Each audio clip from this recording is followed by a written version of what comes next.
Hello and welcome to my plant room. It is a tiny room up on my second floor, and it's still a bit of a mess, but this is the best I can do for the time being. So I figured I'll show you guys what this room looks like and how I manage to fit everything in. Okay, so these two bookshelves on the right is my latest addition. I had purchased this in anticipation of moving all my succulents indoors. Over the spring and summer, I had purchased a lot more succulents, and I knew that when winter comes around, I have to bring them inside, so I purchased those. And these are the bookshelves I had originally, and they're only four shelves. And last year, I think I had a lot more succulents on the top shelf, but this year I tried not to put any on the top shelf because I didn't want the light to be shining in my face every time I entered the room. So I actually purchased these clip-on grow lights. They're on a gooseneck, so I can sort of move them around as needed. So some of my bigger, taller succulents are on this top shelf, and all the other ones are below. Let's see. So as I mentioned, all these grow lights have been purchased at different times, so they are different brands, different color. I realized at one point that might not have been the best idea, but but it's making do. I personally think that they are all effective. As you can see, all the crazy wires down there, but all the grow lights, I feel like they're all equally effective at this point because I've tried several different brands. I do have my preference, but the preference comes to the light color more than anything else, at least for me. And let's see. So far, I haven't watered any of my succulents after they moved in here, and they moved in here right before Thanksgiving. So far, so good. As you can see, some of them are putting out a lot of dried leaves, and this is a ghost plant, and it's very fast growing, so I'm anticipating this one to get really ugly really soon. I'm going to try to prevent that. I'm going to try to prevent it from getting leggy and stretching out, but we'll see how that goes. Last year I wasn't too successful with that, but we'll see how it goes this year because it's all about the watering and the temperature in here. Currently I have the window closed, but most of the time, well, all of the time I have at least a crack open. I closed it because otherwise it would be too noisy in here. Okay, all my minis are over here. I do have another shelf that I could put out right on the left, right in front of the window, but it does get really cold there overnight, so I didn't want to. If I could afford to not have any there, I'm not planning on putting any there. So originally, when I first purchased these bookshelves on the right, I was only intending to use the middle three shelves, not the bottom or the very top. On the very top, definitely not using that. It's just storage bins up there. I'm not going to show you guys because it's a mess. But on the bottom shelf, I added lights too because those are my sick succulents. They are still recovering from the mold issue. A lot of them still have the issue. I believe it's under control, but it's gonna take a while for them to fully recover. Depending on their growth rate, the recovery time is gonna differ between each succulent. So some of them, actually most of them that suffered from the virus, or the fungus rather, none of them have fully recovered in that most of them are Treverias, and right now technically in the winter they're supposed to be dormant, so yeah, so they haven't dropped all the leaves yet, so it's still in recovery. But the ones on the very bottom layer of this bookshelf is the ones that are really struggling and still really trying to recover. And as you can see, one of them I beheaded down there. I really didn't want to do it, but I felt like it was a Zaragoza, and it just the fungus got to it really late,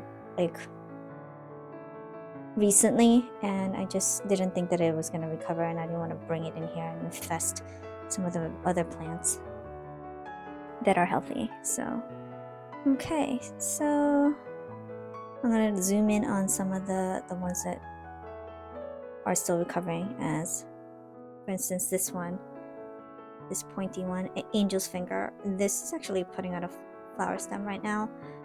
This is actually a more recent infestation. The fungus got to it fairly recently, and as you can see, I've sprayed it down, I wiped it down with alcohol wipes. I did all that I could, and I feel like it's under control now. But as you can see, when you spray it down, if there is any fungus issue, it leaves basically what looks like scabs. It scars the leaves, so it gets all scabby. And then here's another one, my pink star, that suffered from the same fungus. I'm assuming powdery mildew earlier on, and it's still recovering, and it dropped a lot of the leaves, and you can see all the scabs on it too. And let's see what else is going on here. Get a little closer. Some of these succulents you may not have seen because they're new, and I haven't really done unboxing video. It's getting a little bit lazy over the holidays. Every year we have a huge Thanksgiving gathering at our house, and we do all the cooking, and it's just crazy amount of food. So I'm still recovering, believe it or not. But yeah, some of them are new, and I didn't even repot them yet. And let's see, others are recovering. So this is Bluebird, and these got the powdery mildew issue fairly recently, so I had to spray it down, and you can see all this farina is rubbed off. At least it's not scabbed. So, oh wait, I see some fuzziness. I might have to spray down some more.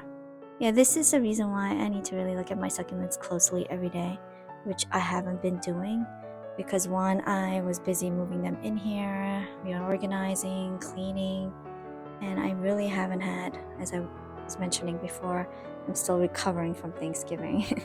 So I haven't really had a chance to look at them closely. And that is why you have this type of issues popping up. I really do need to look at them closely. Look at my Luella back there. It's just like a whopping mess. And at least I think the fungus, powdery mildew issue, or black spots issue, whatever that is under control. My huge Bluebird ended up getting the powdery mildew, so I had to, all the bottom leaves were yellowing, and it was just the spray that I use various different sprays, and on some plants it's fine, on other plants it just really does more damage than not. And look at my, this is Mont Blanc. It was, I think it's black spots. This one has what appears to be more of a black spots issue, and look at how terrible it looks. But it's still living. It dropped a lot of the lower leaves, and it's looking terrible. My salmon, I think that's what it's called, I had to behead it. I beheaded it in the summer because it had that powdery mildew issue.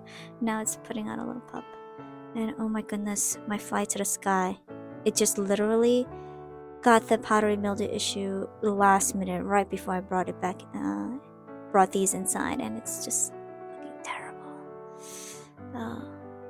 I hope it recovers, because it was putting out a lot of pups, and it had like 4 or 5 pups underneath. I don't even know if they're gonna survive at this point. And my white farm cluster, same issue. It's just looking terrible. And my Suyan, all these black spots, it's the same thing. Suyan, I think this is very typical of Suyans. So I've heard that they suffer from this a lot in the summer, but for me it was more like late fall that this issue came about, which was really weird for me. But once a beautiful plant. Look at what happened. Crested pastel, variegated pastel. Oh, this one suffered the powdery mildew, and on top got knocked over. My landscaper accidentally knocked over my shelf, and it broke. I'm hoping it's gonna come back, but we'll see. And I don't even remember what these were. They're all suffering from the same powdery mildew. It's just kind of really sad. and it depresses me when I look at my plants that are suffering from this terrible virus. And just like lesson learned, like next year I'm gonna make sure I take more preventative measures, because I've never had this issue before. I've never had powdery mildew or black spots issue, so this is all new to me, and I will make sure next year that I take more preventative measures. Hopefully then I don't have to go through this again. And like, knock on wood, I know a lot of people have like mealybug issues. I've never had them, and I don't want them. Obviously, I've seen them on plants when I purchase. Sometimes some of them comes infested, which is not ideal, but I've had plants recover from that, so I don't know what's worse. I almost feel like mealybugs is an easier issue than powdery mildew and black spots, because I feel like powdery mildew and black spots are just, yeah, it's just not easy to recover. The leaves get so damaged, and I don't know. And if depending on the growth rate of the plant, it might take forever for it to drop all the infested leaves. Look at my what is this, blue elf. It was a beautiful cluster. I've done shorts on this plant before, and it suffered from the black spots, and it was looking so terrible. It dropped almost all of its leaves, and now that it's in here, it's finally like recovering and it's looking more plump. And I mean, blue elf is just very resilient. This specific plant went through so much that I'm always amazed by it, and it's recovering. I could see that the leaves are plumped, like much plump, and it dropped almost all of its infected leaves. So I know that's gonna make a comeback, but it's really a lot of these plants that end up getting sick. You just have to be very patient with them.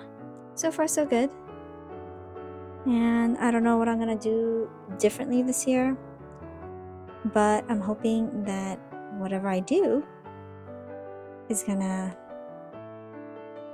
keep these plants alive and well, because that is of course always my goal. As much as I like to see them put up their beautiful colors and stay in that lovely rosette format, that is very hard to do indoors. As I mentioned, you can grow them indoors, but there's just so much things happening in here that needs to happen on a daily basis for them to look good. And I mean, to be fair, I feel like some people don't even mind. I know people who have no problems with letting their succulents grow very leggy, and the leaves are like, miles apart, and they're just like crawling everywhere, and it doesn't matter if they're in a rosette format or not, or if they're, growing really leggy like a beanstalk. And a lot of people I don't think that many people care, or I don't think that people actually mind that. So it's all about personal preference. So I think this is it today. Hope you guys enjoyed my plant room tour, and of course, if you ever have questions, let me know and I'll do my best to answer them. And I'm always curious as to how other people grow their succulents indoors. I would like to hear all of your stories. If you'd like to leave me a comment, let me know how you grow your succulents, how well they're doing, if they're inside, outside, and if you've acclimated your plants. I would love to know how and what the process is, because as I mentioned in an earlier video, I did leave one single plant outside. I couldn't bear to leave any more than one out there because it is frosty out there, and according to the weather, it's going to get even more chilly this week because of the winds. So I'm gonna watch how that plant does, and that doesn't mean that I'm gonna keep all my plants outside all winter. I don't think I can do that. Okay, I think that's it for today. Thanks for watching. Bye now.